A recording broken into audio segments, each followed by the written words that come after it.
As we assemble here in Carnegie Hall, let us keep ever present in our minds the great war being fought abroad. As men and women representing the Labor Forum and the Women's Peace Party, you understand the effects of this war on humankind. I commend you for your direct action, such as public demonstration, to protest this war. It is a privilege to be here. It is also my rare privilege to have, over the course of 29 years, witnessed the birth, growth, first feeble steps, and development of a living mind. When I first met Helen Keller, she was 6 years old. She had been blind, deaf, and mute since 19 months because of an illness. She had no way to communicate with anyone. And despite these obstacles, within a month, the light of understanding shone upon my pupil's mind. By the time she was 7, she learned to read and write in Braille, and by the age of 10, she was speaking. For 17 years, Helen continued to push through her disabilities, and at the age of 24, graduated cum laude from her class at Radcliffe College. Today, she is a known author and lecturer. Shortly, I will present to you one who is known worldwide for her many contributions to the blind, poor, and the ostracized. After college, Helen wanted to learn more about the world and how she could help people. She fights to protect the equality of the working class and seeks to promote justice and peace. Her published works include a series of essays on socialism and women's rights.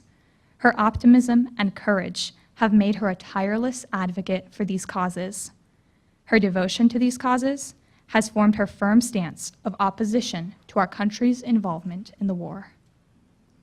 Recently, Helen's dedication to the Socialist Party has been questioned by the press. The Brooklyn Eagle has written, "Her mistakes have sprung out of the manifest limitations of her development."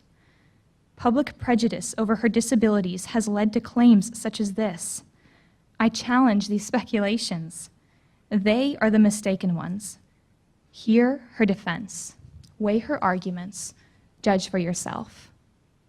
People always love those who have overcome great obstacles. Can you think of anyone who has overcome greater obstacles?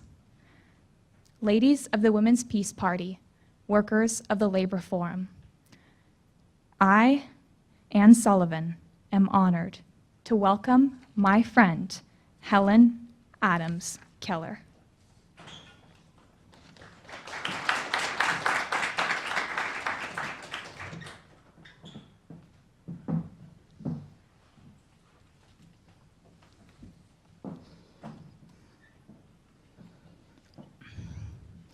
To begin with, I have a word to say to my dear friends, the editors, and others who are moved to pity me. Some people are grieved because they imagine that I am in the hands of unscrupulous people who lead me astray and persuade me to espouse their unpopular causes, and make me their mouthpiece for their propaganda. Now, let it be understood once and for all that I do not want their pity. I would not change places with one of them. I know what I am talking about.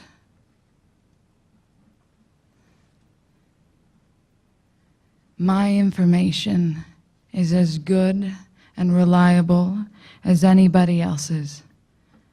I have articles and magazines from England, France, Germany, and Austria that I can read myself. Not all the editors that I know can do the same.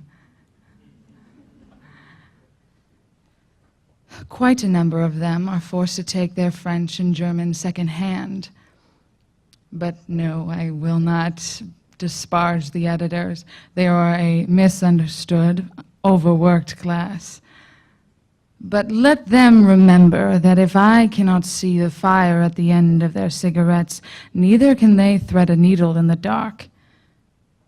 All I ask, gentlemen, is fair field and no favor. I am entering a battle against the preparation and against the economic system under which we live. It is to be a fight to the finish, and I expect no favors. The future of the world rests in the hands of America. The future of America rests on the backs of 80 million working men, women, and their children. We are facing a grave crisis in our national life.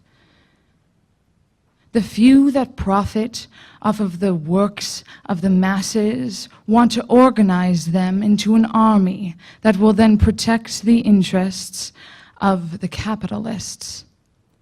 You are urged to add to the burdens you already bear the additional burden of an army and many more warships.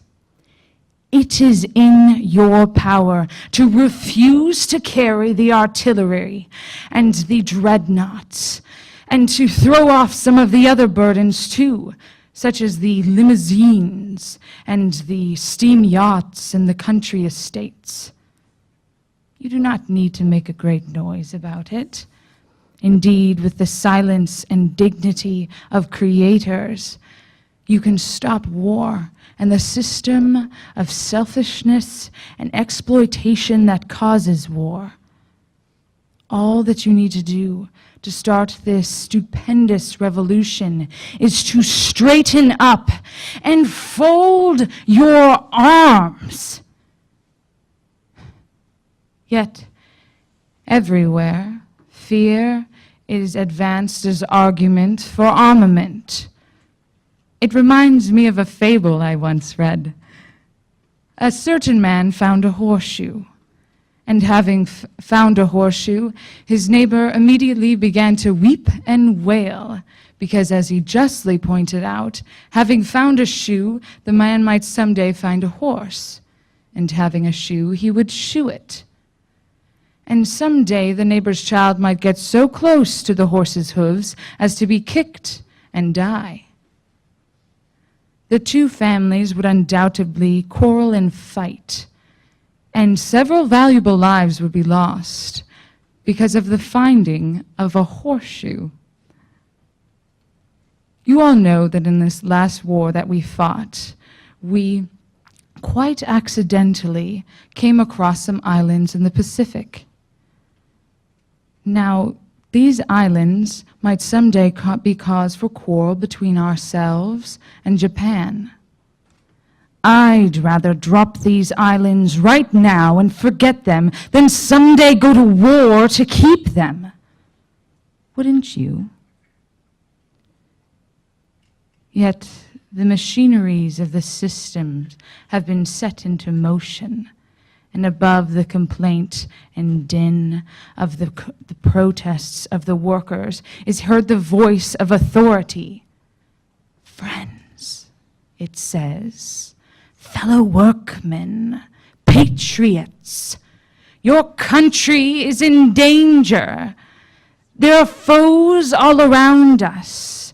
There is nothing between us and the enemy, except for the Atlantic Ocean and the Pacific Ocean. But consider the fate of Belgium. Consider what happened to Serbia. How can we murmur about wages when our country, our very liberties, are in jeopardy? But we will not be free until the men that frame and shape the laws have the interests of the people and no other interests. A ballot does not make a free man out of a wage slave. It is our duty to insist upon still greater measures. It is our business to make sure that no child is forced to work in establishments or mines or stores, and that no worker is unnecessarily exposed to disease or accident.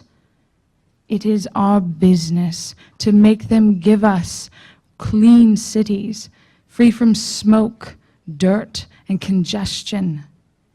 It is our business to make them pay you a living wage. It is our business to make sure that these preparations are carried over into the departments of the nation so that someday everyone has a chance to be well-born, well-nourished, rightly educated, intelligent, and serviceable to the country at all times. Strike against all ordinances and laws and institutions that continue the slaughter of peace and the butcheries of war. Strike against war, because without you, no battles can be fought. Strike against the manufacturing of shrapnel and gas bombs and all other tools of murder. Strike against the preparations that lead to death and misery for millions of human beings. Be not dumb, obedient slaves in an army of destruction. Be heroes in an army of construction.